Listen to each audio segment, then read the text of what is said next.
what we call unlocking global potential. As Lars helped me put it together with AI, we've come up with a comprehensive strategy for permissions, collaboration, and language management. Very simple, but going a little bit into how we've managed to set up Ibexa, customize it for ourselves for our needs. So because of that, it's also very important to talk about the organization and kind of how we're structured and what we are. So first off, I'm going to be talking a little about myself and then CMS itself. Yes, our name is CMS. It gets a little confusion, but there's a reason for it. And then I'm just going to be going all through why really we needed to have a robust permission system and also collaboration system and language management, understanding very briefly the need for these robust permission systems and how we've also implemented it with SSO. I was very surprised to see someone else has done it too. Talking about how we segment the system between our different jurisdictions and a little bit over our implementation strategy, how we've continued to improve the system. And then at the end, I'm going to go through a little live demo in our system to show you how we've set things up and to give you a little tour. I'm not going to be jumping throughout, so first we'll stick with the presentation, not to confuse you guys. So first off, about myself. So my name is Michelle Albanese. I'm a senior product manager, technical product manager, but mainly because I look after mainly technical products. I have a business background. I'm living in Germany, in Frankfurt. Been there 11 years now, and originally from the States. I've been currently at CMS for 7 years, so quite a bit. And throughout the whole time, essentially been working with Ibexa and EZ. I have a bachelor's in business management, so as I said, I come from a business background in international business management. And I'm also doing my MBA right now in digital transformation management, so I find it's a big help also in the work that I do every day. And if you want to connect with me, that's my LinkedIn code. You can just search for me, Michelle Albanese, very easily. Anyways, quickly, CMS itself. So CMS is a law firm, a global law firm, actually a partnership of law firms. We are, I think at this moment, we're about 25 different firms scattered throughout the world in 49 countries, 82 cities, 87 offices. We have about little under 10,000 staff, and as you see, a good majority of them are actually lawyers themselves. And I think we have like over 1,000 partners, close to 1,500, so it's very exciting working with all of those partners who believe that they own the company. Don't record that. And yeah, our revenue a little under 2 billion.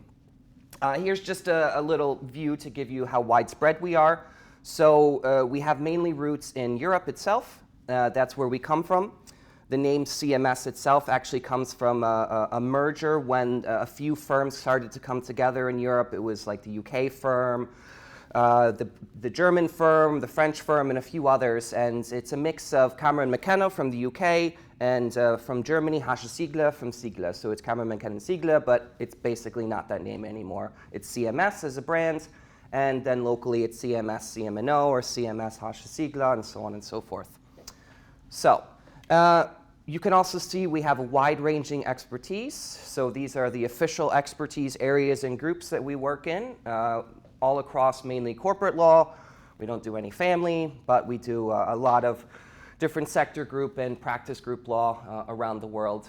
And these are all main areas that we strive to service people, our clients in every country, every jurisdiction that we're a part of. So ideally, no matter which CMS law firm you go to, you can get the same amount of advice or expertise, and if not, you can always go to another partner firm who also will offer some experience too.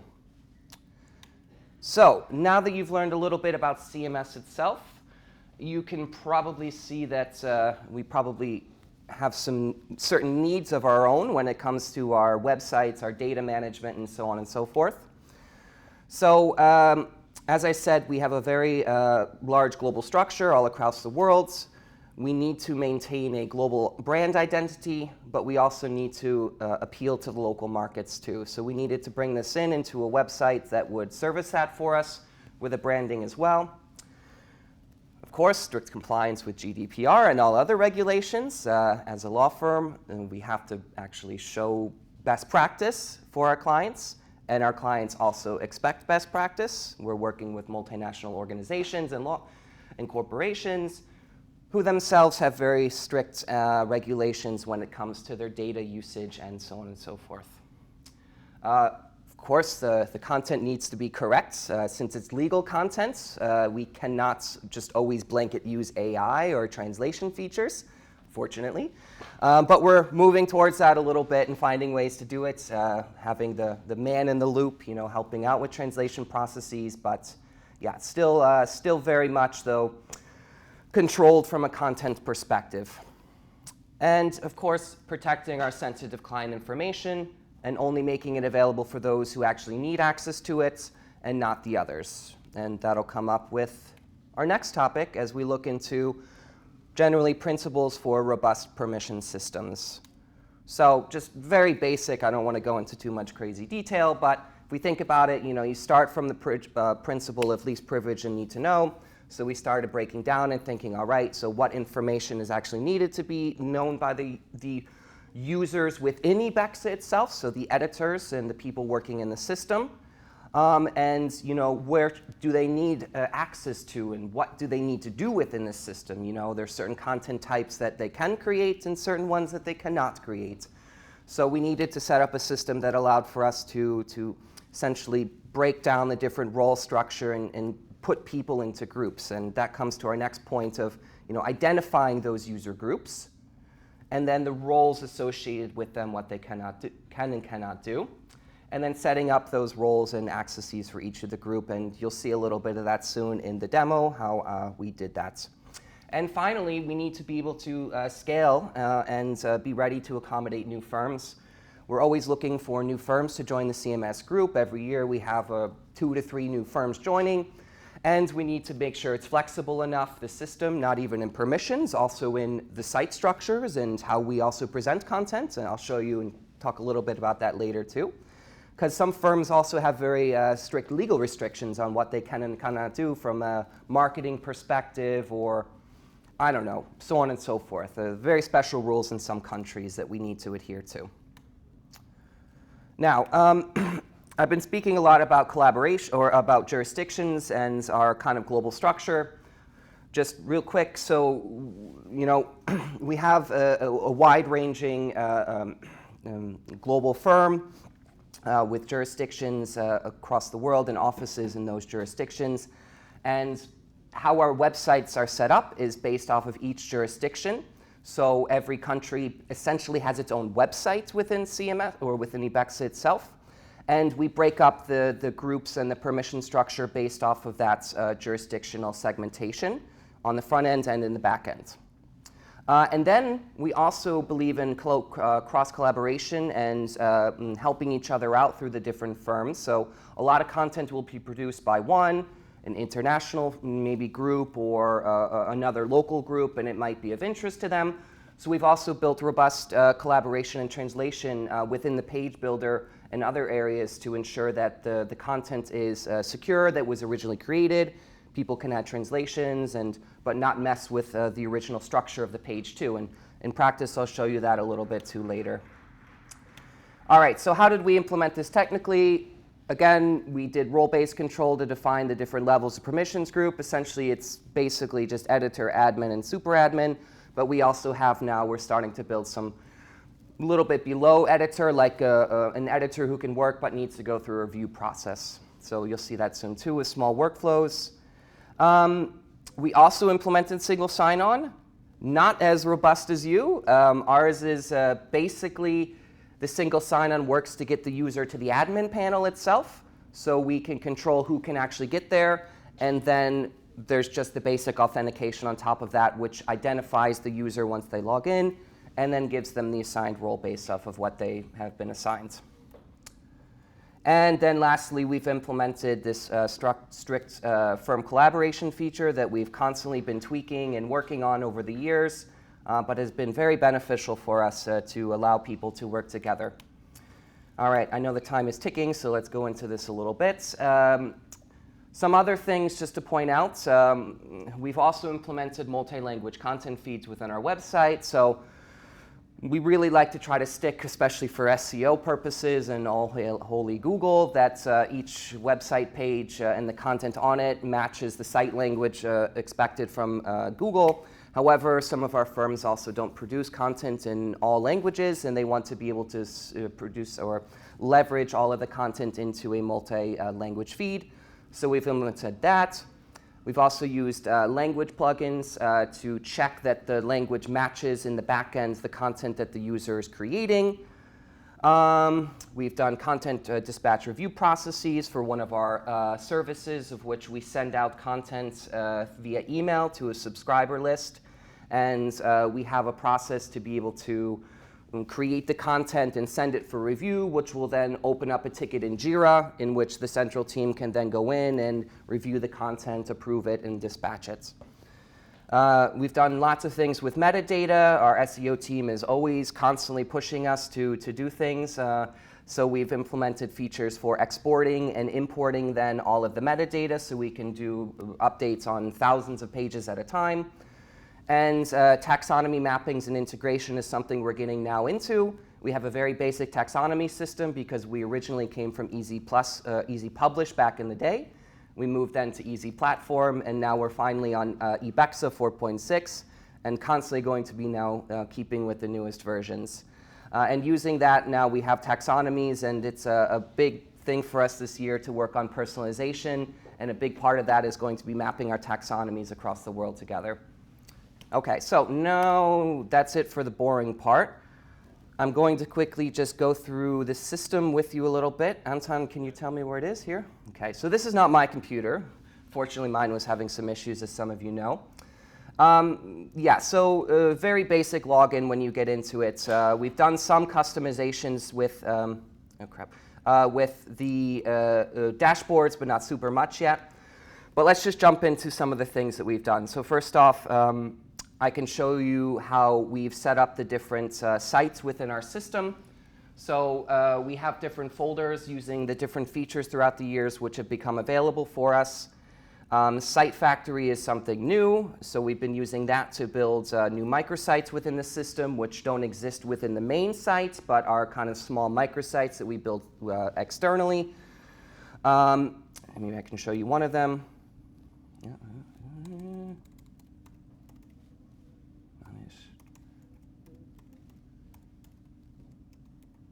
So here we go. So this is one of them. This is one of our more interactive ones where we built kind of like a database-like structure in which we can leverage different regulations and acts from around the world. And users can go in and search through it. The internet's a little slow here, but hopefully we can load some of this. So this is one of them that we've done, one of our websites as a microsite. However, that is not really a global product, let's call it. So let's go to the actual global ones. We've also done a concept of affiliate sites. I don't want to open that up too much. But I already did, so let's pretend that didn't happen.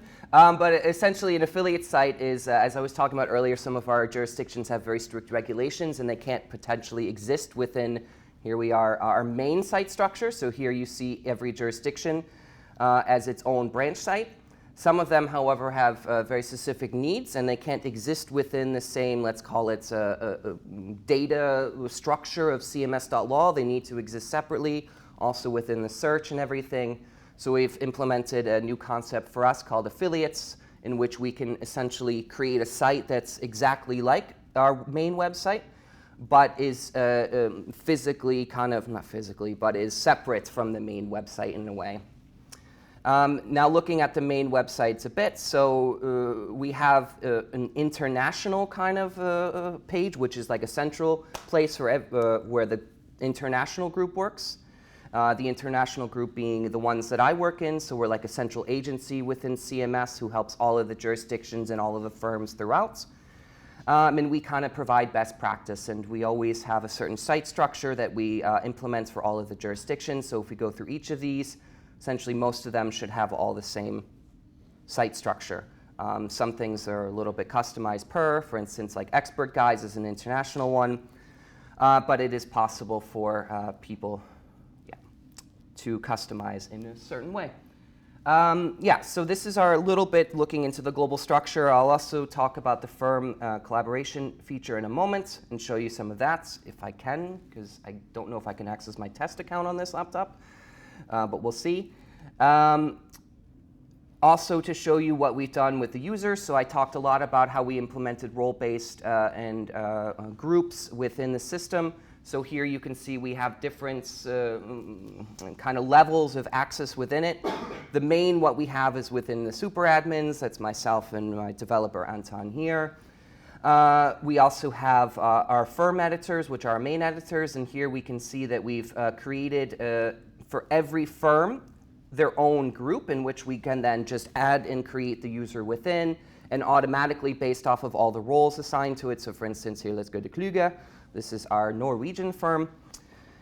We can see here, how do I click sometimes?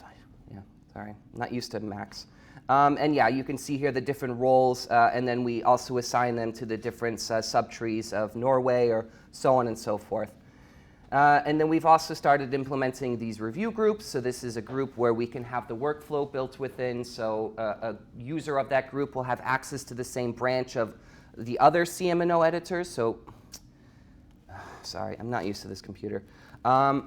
So here we have a normal CMNO group, and then we have a review group. So this was a way for us to be able to implement this review process within. And yeah, we have other things as well, like our Law Now editors, which is one of our other service too, in which we send out content via subscription. And I can show you some of the front ends in a moment so you can see what we look like. How do I open this up? I swear to God, I don't know how to do this. OK, sorry, there we go. And yeah, you can see all of these are also based off of the jurisdictions too. And that gives them access to which taxonomy items actually in the system that they can tag the content to. So for instance, a Peru editor will only have access to Peru content to tag. All right, so let me show you just a little bit the front end so you can also get an idea of how this looks in practice. Very happy to say we just did a full website relaunch very recently, and we have a brand new looking website, different from the old one, just 3 weeks ago. And you can see here, if we open up like our jurisdiction switcher, how do I click? OK, there we go. You can see we have everything sectioned. I don't like this laptop. Sectioned off into jurisdictions in which the user can then jump around through the different sites. But if I go to Bosnia right now, it should look exactly the same as our Spain site that we were just on. And you can see now we've switched here. We're in the Bosnian site in English. It's a little bit slow, but yeah, here you go. And then the content all here will be targeted towards the content that was created in the branch for Bosnia and Herzegovina. Yeah, so I'd like to show you the permission system, the firm collaboration feature. Anton, I don't know if you have a test user I can log into real quick on this one, but let me see. Maybe just quickly to show, so we've also heavily customized the system too for some of our needs of, as I said, like meta uploads. So here we can do the export of metadata. Within, for instance, we can select what kind of content type we want. We can select also the branch in which we want to grab it from as a certain filter. And other things. And we can export this all into a file in which then we can then work on that. Usually our SEO team will use certain, let's say, AI tools or something to create different meta titles and update our content to keep it current. And then we can do a bulk upload using this. Yeah, we have other things as well too we've customized. Since our biggest product is also our people, we've heavily worked on how our system implements with our people search and our external systems, which are importing the people into the system. So there's a lot of customization that we've also done there too, to allow people to, the editors to update the content and the profiles of our lawyers. So here I'll just show you quickly on the website. So how might that look?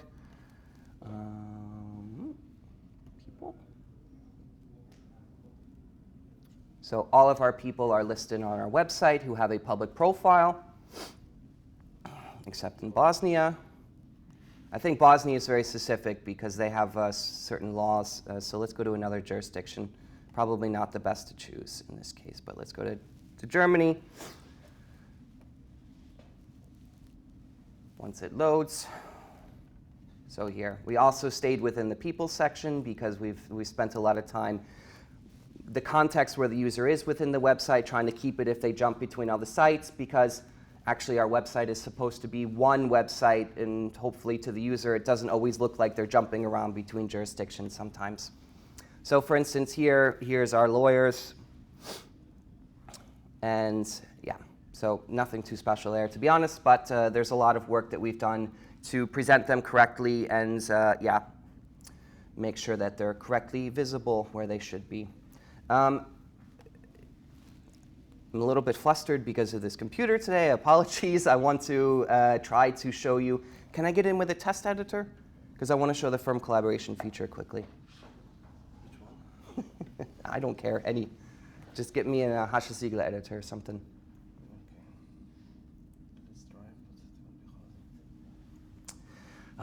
Yeah, apologies.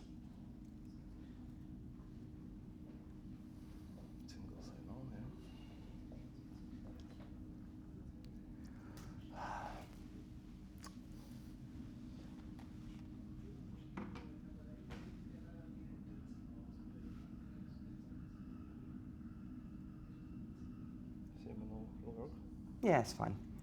So I've been logged in the whole time as myself, as a super admin, so I had access to everything in the system. But now we're going to try to show you what it would look like for a local editor. So you see the structure itself is much more simple. They won't have access to all the features. And if we actually go into the sites themselves, we'll only see the sites that our CMNO has access to. But what we've done is we've made it that every jurisdiction can see the international branch because we produce a lot of international content. And we've built this firm collaboration feature in which the user can go into, find a publication, perhaps that they, what am I doing wrong? Okay, there we go. That they want to share. So for instance, let me show you.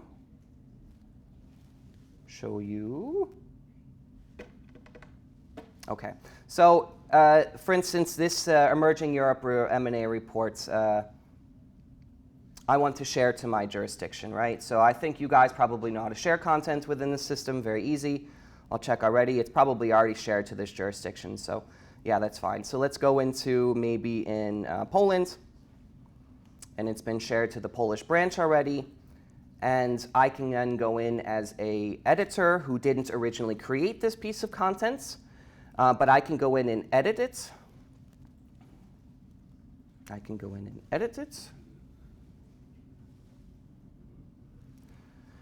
And I have access to set up certain things in there, but if I go to certain items, I won't have permission to see it, right? Because this is an international content. And since this is a page builder,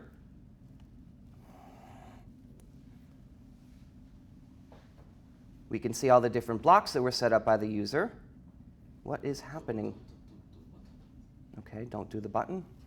It reloads the page apparently just. So let's close this here. All right, so here, this was set up by our international editors, right? So we have here all the blocks, but they're not editable. Some of them are new ones, but let's go to the old ones. So here, some of these, right, you can't actually edit some of these settings here because it's meant to be that the item was originally created by the editor and it can't change the structure on the item. But what we can do is what I can go in and add a new translation to this, and I will then see I now have certain other features available to me. So if I go in and I say, let's go ahead and add base it off of English, and let's just create German. It doesn't really matter. I'm not going to create it.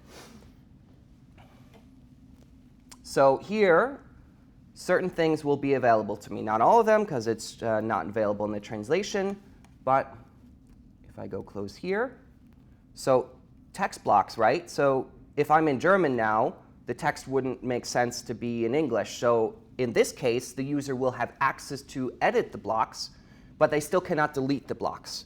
So the reference is still kept to the main language of English, in which it's stored that this is a text block that cannot be deleted unless it's the original user of or creator of the item, but with free ability to add new things like translations and, for instance, your key contacts. You can't do it in the translated version, but you can do it in the original language. So if in English I wouldn't have access to edit the other blocks like the text, but I could add my key contacts because those are supposed to be non-translatable. So I can add them in the main translation, and then they'll show on the local site. So this is a collaboration feature that we've built ourselves a few years ago, and we're actually very excited to see what will happen when the new collaboration feature comes out and how we can implement it with our own and hopefully potentially even improve it even more, because we've been constantly tweaking it, and obviously we need to tweak some more because we just added some new blocks to the websites and didn't think about the firm collaboration feature with those new blocks, but always a work in progress with our sites. Yeah, and what else did I want to show? Yeah, I think that's mostly it. There was one other thing that was on my mind, but it's escaped me. So I guess we'll just say, let's open it up to questions. I mean, this is supposed to also be a little bit freestyle. I don't want to be as strict up here. So if you guys have questions also on how we've built things and what we've done, please go ahead and ask us. Yes? Where do you have the hosting, and is that kind of also a global thing with where the data is stored and this kind of things? We host in Azure. And it's all like in Europe, so North or Western Europe. And yeah, so the data is also something that's very protected by us. I think even on ours, I don't know, do we use private key or? Yeah, we use private key, and we have a whole team that looks after the infrastructure now, and yeah, so everything is hosted there.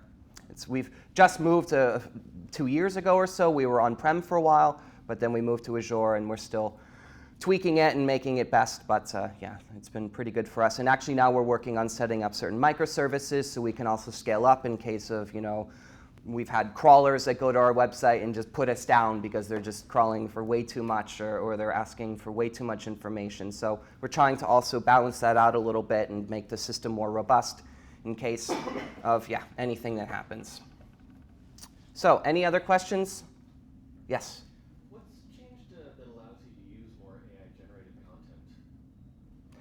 I mean,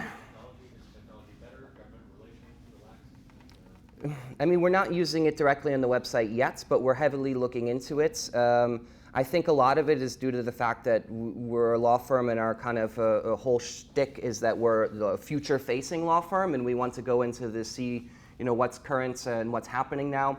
Since Harvey AI also came out, we've been working with them very closely and some of our innovation teams to try to bring AI closer into the organization and help with law. We've even had some lawyers themselves in Germany train their own AI. I think it's called Noxtur. And yeah, there's just been a general shift that we know that we need to use these functionalities, but we need to use it correctly. So we haven't actually put it into, let's say, real use yet. But we're getting towards there, and we're building up all the capabilities and the knowledge that we need to get there. And a lot of that for me too now is getting a better data structure, getting everything set up correctly in the back end, and getting things connected so that when we are ready, that we can easily leverage and jump onto it. Structuring our data more a little bit and understanding where things are kept and not having so much silos all over the place, right? Oh. Yes? Metadata.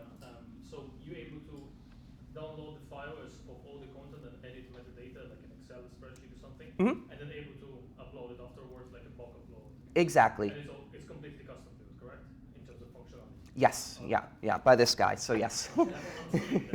Yeah. No, it was a heavy request, highly requested. We started using actually another tool called AI tool called PromptMate, which helps a lot with SEO. And for our public content, we can use it because it's more publicly facing stuff and it's just creating like meta titles and things. So we'll export it and then they'll put it into this tool, create all the meta titles based off of the text itself and what the the AI says might be interesting. And then, yeah, once it's all in the file updated, we just re-upload it, and it updates all of the content. Yeah, we've also done it for some other items too, like we have such concept as like quotes that can be assigned to different lawyers, and those quotes can also be downloaded in an Excel file. We can upload, change them there, and then re-upload them again too. So we've done a lot to customize it and make it easier for our users to use this system, and yeah, they're very picky as well. We don't have 1,000 editors, but we have between 50 and 100, depending on the time. They're always coming in and out. But yeah, we have to be very careful too. Yes? For authorship or for showing track changes, how do you deal with that if you want to go back and look at? Ibexa has a great version for that, the ability to do versioning. So here you can see if we went into the content, we can actually, I don't think this is, wait, that's not ours, so we can't compare it. But let's go to the branch that's one of ours. So if I went down into here, because it's a test user. Okay. Essentially what you can do is you can take different versions. So we save up to the 5 most recent versions. And then you can take those and you can compare it with the previous one and see exactly where it's been changed within that. So that's it in its form now. But using the new collaboration feature coming to Ibexa, hopefully will potentially coming to Ibexa. I guess it wasn't promised. But we can see more than within the item itself, maybe like track changes of Word.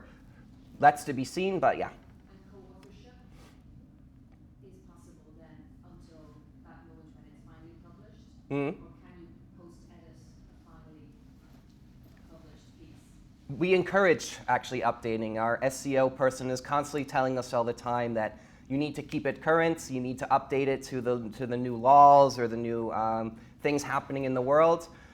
I'm not a publisher or content person in the end, in the backgrounds. I mean, my job is ensuring that the editors, who are not usually the content creators, have the ability to upload the content that the lawyers have created, and ensuring that they have, functionalities that prevent others from changing their content, or, they can utilize it and translate it, but they can't, change fundamentally how the piece was set up.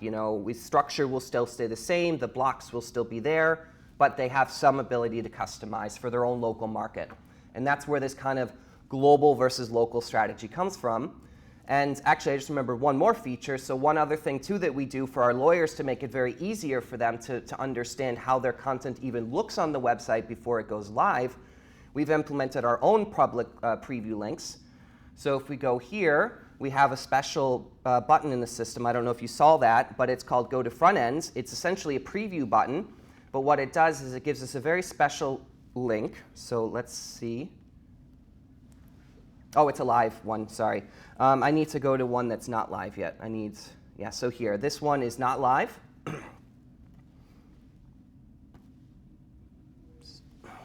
internet is super slow here. And I'm not understanding why. Okay, there we go. It's loading. So here. So here we have a certain button called Preview the Content. The item is hidden in the back end, so if you go to the front end, you should see a 404. But what we've done is we've implemented, and you can see here at the end in the URL, we have $preview equals CMS access. And essentially what this does is it gives us a public link that we can share to people within CMS who have been authenticated through one login, that's our single sign-on service. And we actually give that to everyone in the organization, so we can send these links around and preview them before they're even live for the audience. And that has actually been really a game changer for us, because before it was always very difficult. You'd have to look at it really quickly, take a screenshot, and then make the content private again, right? And then go back and forth and back and forth. And I see this is also coming to Ibexa soon too. I saw public preview links, but we managed to do that a few years ago because it was just needed for us to be able to do so. All right, any more questions? I don't know how we're over time, but I know that it started late today because of technical issues. I don't want to keep people from their coffee. Yes? Just one question, because I saw a lot of roles and user groups. Mm-hmm. You assign them with restriction to the subtree, but does it mean that every user can edit using every language? Because Yes. Yeah, okay. Yeah, so we don't do restrictions on the language itself at the moment.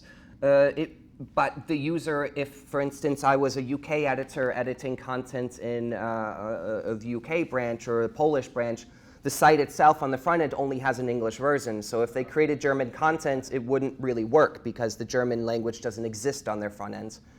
But that German language piece could be shared to Germany and showed on the German site. Any other questions?